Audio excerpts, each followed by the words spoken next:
Assalamu alaikum. I am Sayyida Fatma Hina from final year BMS. Today my presentation topic is torsion dystonia.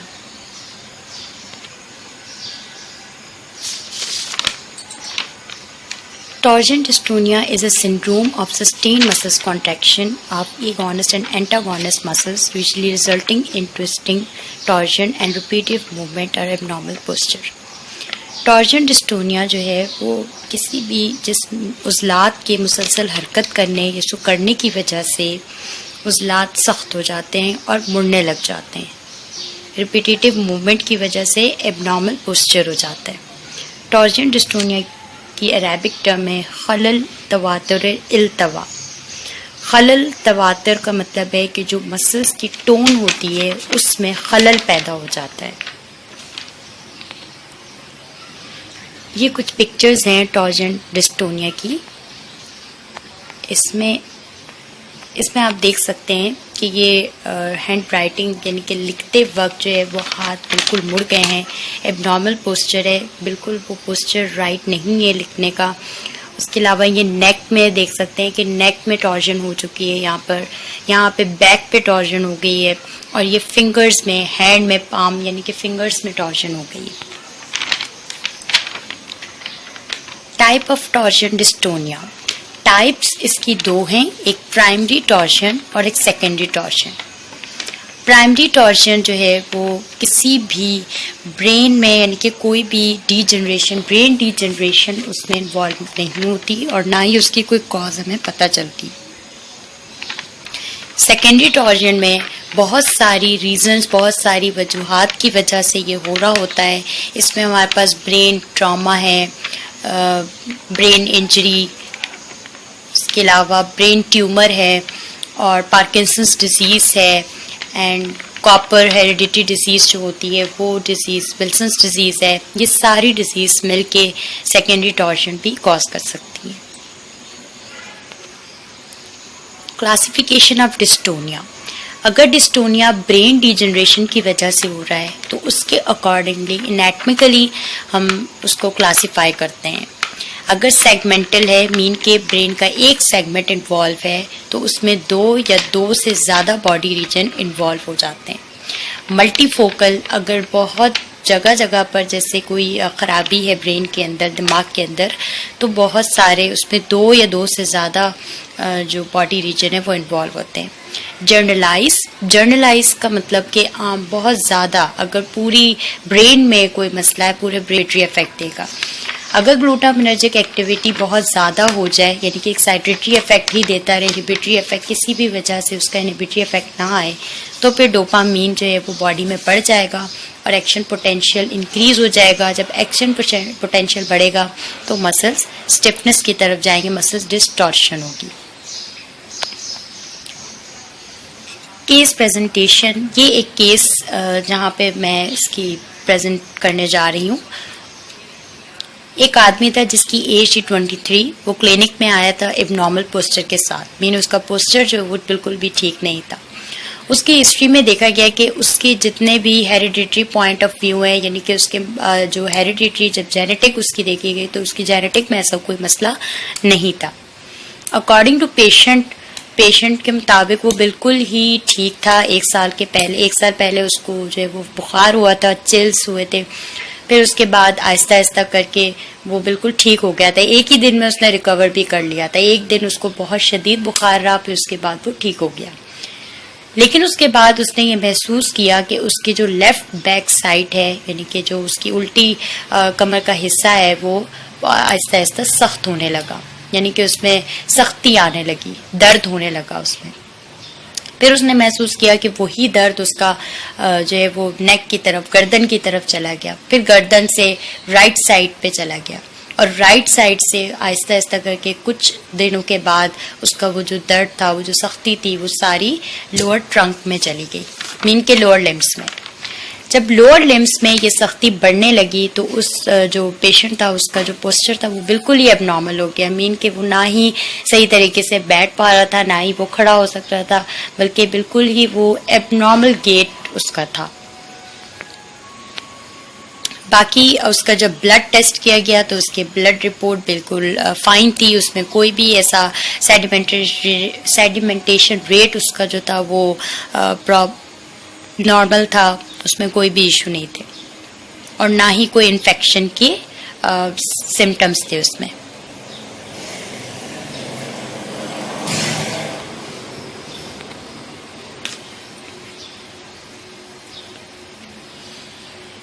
History, अगर आपके पास कोई इस तरह का patient आ जाए तो उसकी हिस्ट्री आपको किस तरह से लेनी चाहिए। सबसे पहले age of the patient, patient की उम्र।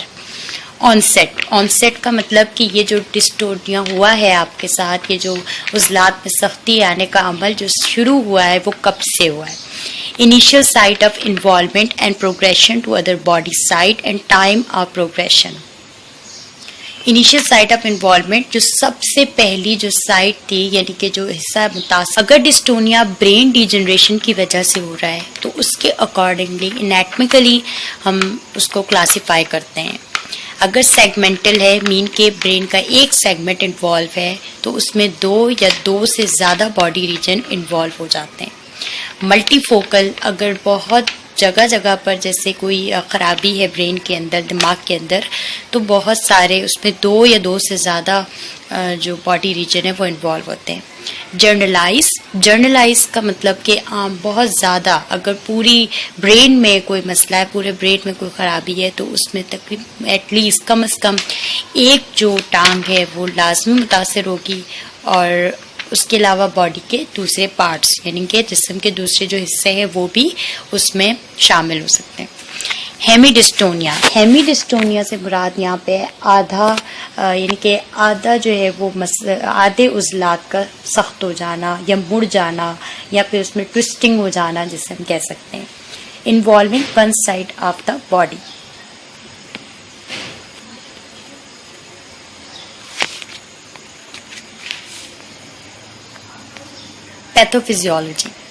पैथोफिजियोलॉजी, डिस्टोनिया जो है वो हेरिडिटरी भी होता है, मीन जेनेटिक कॉज भी हो सकती है इसकी। तो डिस्टोनिया की जो जेनेटिक कॉज है उसमें एक जीन इन्वॉल्व है TOR1A। TOR1A जो है वो बेसिकली मूवमेंट का जीन है जो कि मूवमेंट को कंट्रोल कर रहा होता है। जब इस जीन में कोई भी कोडिंग में डिप्लेशन हो जाए, मीन की कोई ख़राबी आ जाए तो फिर मसल डिस्टॉर्शन हो सकती है या फिर टॉर्जन डिस्टोनिया हो सकता है। Dopa responsive dystonia, dopamine CNS में रिलीज़ होता है जो कि हमारी मूवमेंट को कंट्रोल कर रहा होता है। ये दोनों न्यूरॉन एक्साइटेटरी भी है और इनहिबिटरी भी है, डोपामीन और ग्लूटामिनर्जिक। लेकिन डोपामीन जो है वो अगर सिर्फ एक्साइटेटरी इफेक्ट दे रहा हो तो फिर उसकी वजह से क्या होगा, यहाँ पे मसल डिस्टॉर्शन हो जाएगी। इडियोपैथिक डिस्टोनिया, वो डिस्टोनिया जिसकी कॉज हमें पता ही नहीं होती, लेकिन फिर भी 2 मैकेनिज्म इसमें बहुत इंपॉर्टेंट हैं जिसमें ग्लूटामिनर्जिक है, डोपामिनर्जिक है। ग्लूटामीन एक न्यूरोट्रांसमीटर, एक्साइटेटरी भी है, इनहिबिटरी भी है, ये सब्सटेंशियल नाइग्रा से रिलीज होता है। और डोपामिनर्जिक एक मॉलिक्यूलर सेल के तौर पर एक्ट करता है जो कि 2 न्यूरॉन को कनेक्ट करवाता है। डोपामीन रिलीज होता है सेरेब्रल कॉर्टेक्स से। ग्लूटामिनर्जिक इफेक्ट का मतलब ग्लूटामीन अगर एक्साइटेटरी इफेक्ट दे रहा है तो डोपामीन भी एक्साइटेटरी इफेक्ट देगा। अगर ग्लूटामीन इनहिबिटरी इफेक्ट दे रहा है तो डोपामीन भी इनहिबिटरी इफेक्ट देगा। अगर ग्लूटामिनर्जिक एक्टिविटी बहुत ज़्यादा हो जाए यानी कि एक्साइटेटरी इफेक्ट ही देता रहे, इनहिबिटरी इफेक्ट किसी भी वजह से उसका इनहिबिटरी इफेक्ट ना आए तो फिर डोपामीन जो है वो बॉडी में बढ़ जाएगा और एक्शन पोटेंशियल इंक्रीज हो जाएगा। जब एक्शन पोटेंशियल को उसकी फैमिली हिस्ट्री चेक करेंगे कि उसकी फैमिली हिस्ट्री में मसल डिस्टोनिया तो नहीं है, ट्रॉमा, इन्फेक्शन और इंजरी वगैरह ये सब चीज़ें हम देखेंगे। मेडिकेशन और उसकी medication, exposure to the medication, उसकी ये वाली मेडिकेशन तो वो यूज़ नहीं करता, लेवोडोपा, विडोपामीन एगोनिस्ट। अगर डोपामीन एगोनिस्ट भी यूज़ करेगा तो उसका भी जो इफेक्ट है वो यही आएगा, क्योंकि डोपामीन ज़्यादा एक्सेसिव अपना एक्साइटेटरी इफेक्ट देगा, इनहिबिट नहीं होगा तो उसकी वजह से मसल स्टिफनेस हो जाएगी। एग्रीवेटिंग फैक्टर, कौन से ऐसे फैक्टर हैं जो कि उसकी मसल स्टिफनेस को बढ़ा रहे हैं। कुछ एडिशनल क्वेश्चंस हम करेंगे उससे डिस्टोनिया यानी कि उसकी बॉडी के पार्ट्स को कैसे अफेक्ट कर रहा है। इंक्रीज ब्लिंकिंग, उसकी जो पलक है वो बहुत ज़्यादा तो नहीं झपक रही, च्यूइंग मूवमेंट, उसके चबाने की जो हरकत है, वो जो चबा रहा है कोई चीज़ तो उसकी वो हरकत कैसी है, टंग पॉपिंग, उसके ज़ुबान की जो हरकत है वो कैसी है, डिफ़िकल्टी स्पीकिंग, बोलने में उसको कोई मसाइल पेश हो रहे हैं, जर्किंग ऑफ द हेड, उसके सर में कोई झटके लग रहे हैं, ट्विस्टिंग ऑफ द बॉडी, उसकी बॉडी ट्विस्ट हो रही है, डिफिकल्टी विद राइटिंग, उसको लिखने में कोई प्रॉब्लम हो रही है, cramp when using the hand और लेग, अब जब वो हाथ और पाँव जब इस्तेमाल कर रहा है तो उस वक्त उसके क्रैम्प्स तो नहीं हो रहे, and toes going up down involuntary, और उसके जो अंगूठा है वो going up and down involuntary का मतलब है कि वो खुद से नहीं कर रहा बल्कि खुद ब खुद उसके जो टोज हैं वो अप एंड डाउन मूवमेंट कर रहे हैं। इन्वेस्टिगेशन में हम लेबॉर्ट्री स्टडी देखें तो अगर कोई पेशेंट को 26 साल से कम है उसकी एज, तो सबसे पहले हम उसके जेनेटिक लेबॉर्ट्री स्टडीज़ करवाएंगे। Laboratory testing with genetic counselling, if negative for the dystonia torsion, testing consider trial of levodopa, फिर हम उसको लेवोडोपा का ट्रायल देंगे। लेवोडोपा से हम पता लगाएंगे कि लेवोडोपा देने की वजह से डोपामीन एक्साइटेटरी जो उसकी एक्टिविटी है वो बहुत ज़्यादा बढ़ रही है, तो इसका मतलब कि उसके ब्रेन में डोपामिनर्जिक एक्टिविटी इंक्रीज है। अगर वो लेवोडोपा ट्रायल से भी कोई रिस्पॉन्स नहीं देता तो फिर हम उसका MRI करवाएंगे एंड सीरोप्लाज्मिन टेस्ट करवाएंगे। सीरोप्लाज्मिन टेस्ट रिस्पॉन्स नहीं देता तो फिर हम उसका MRI करवाएंगे एंड सीरोप्लाज्मिन टेस्ट करवाएंगे। सीरोप्लाज्मिन टेस्ट बहुत ही रेयर कंडीशन में कराया जाता है, इसमें कॉपर जो है वो एक्यूमुलेट होने लग जाता है ड्यू टू जेनेटिक डिसऑर्डर। ये एक जेनेटिक डिसऑर्डर है जिसमें कॉपर एक्यूमुलेशन हो जाती है, तो जेनेटिक असेसमेंट करने के लिए हमें सीरोप्लाज्मिन टेस्ट करना होता है। And slit lamp examination,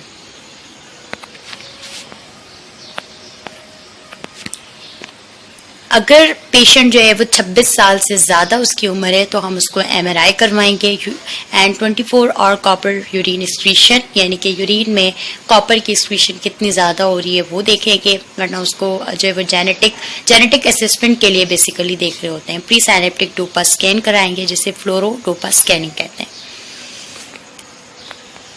treatment, वैसे तो टॉर्जन डिस्टोनिया एक ऐसी कंडीशन है जिसमें कोई क्यूरेटिव ट्रीटमेंट नहीं है, मीन के कोई उसका प्रॉपर तरीके से हमें इलाज उसका नहीं मिलेगा, हम उसको मुकम्मल तौर पे ठीक नहीं कर सकते।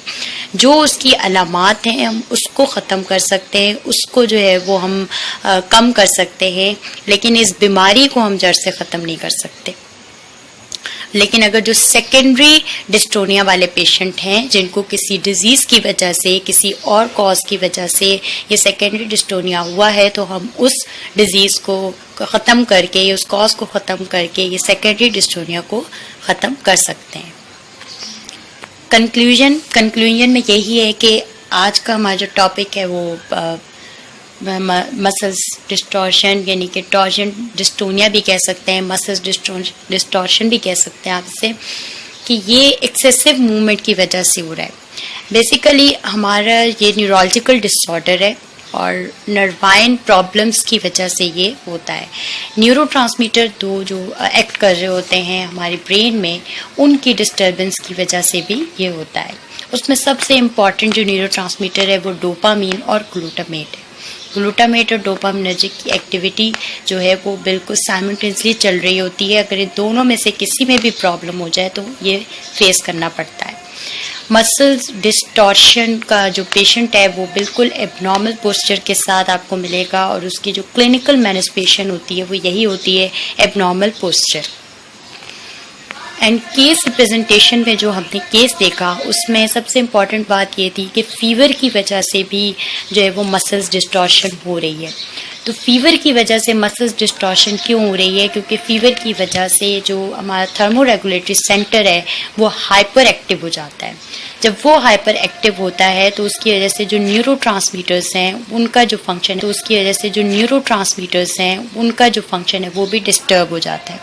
जब वो डिस्टर्बेंस होगी, यानी कि वो अपने प्रॉपर तरीके से काम नहीं कर रहे होंगे, तो उसकी वजह से जो मसल्स है उसमें स्टिफनेस आ जाती है। इस तरह से कुछ दवाई जो हम यूज करते हैं, जैसे कि पार्किंसंस में आपने देखा कि हम लीवोडोपा देते हैं क्योंकि पार्किंसंस में जो डोपामीन है वो कम हो जाता है। अगर हम उसमें लीवोडोपा देंगे तो उसका जो साइड इफेक्ट है वो यही आएगा कि बहुत ज़्यादा लीवोडोपा देने की वजह से वो डोपामीन एक्साइटेटरी इफेक्ट देगा और उसकी वजह से एक्शन पोटेंशियल ज़्यादा होगा और एक्शन पोटेंशियल जनरेट होने की वजह से जो हमारे उज़लात, जो हमारे मसल्स हैं, उनमें सख्ती पैदा हो जाएगी। Thank you so much.